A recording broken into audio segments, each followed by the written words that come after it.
أهم 5 مدن لازم تزورهم لو رحت فيتنام. الجزء الأول. رقم 1 العاصمة هانوي، مدينة مليانة حياة وتنوع ثقافي رهيب من عصور مختلفة. أماكن زي الأولد كوارتر هي جنة للباك باكرز والسياح، وبالليل الناس بتملى الشوارع عشان تجرب الأكل وتتفرج على الأسواق، لأن الأسعار هناك رخيصة جدا مقارنة بباقي المدن. المشي في شوارع المدينة حرفيا هو متعة لوحده، والتعامل مع المحليين متعة في حد ذاتها. رقم 2 هي مدينة هويان، مدينة تاريخية عدى عليها عصور مختلفة من أول الصينيين واليابانيين وكمان الفرنسيين، عشان كده فيها تنوع كبير جدا في المعمار لدرجة إن يونسكو اعتبرتها من ضمن التراث العالمي.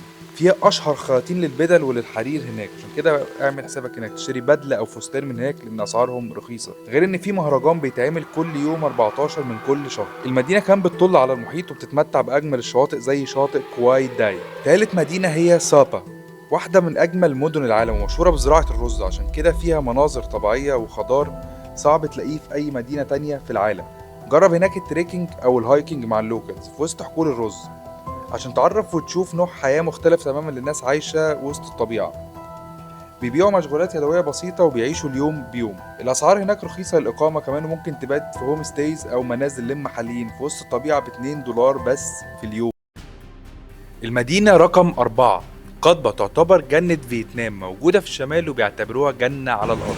موجود فيها أحلى الجزر ومناظر طبيعية هتشوفها في حياتك. المياه هناك نقية بدرجة كبيرة جدا وبتعكس لون الجبال الأخضر. وانت هناك اعمل كاياكينج وقضي يوم وسط البحر، استمتع بمناظر الغروب على الشواطئ.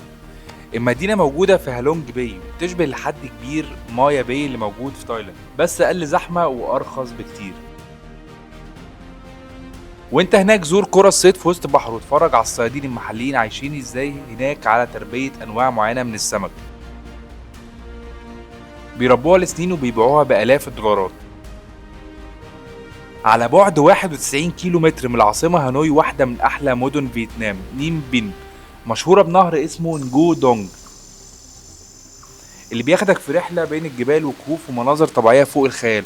خد رحلة بالمركب هناك لمدة ساعة عشان تكتشف وتتفرج على الجزر والجبال اللي موجودة. يوم او يومين هناك هيكونوا كافيين جدا انك تقدر تلف المدينة كلها وتتفرج على كل معالمها. ما تنساش لو عجبك الفيديو انك ترجع تشوف الجزء الاول وتعمل لي فولو وسيف للفيديو.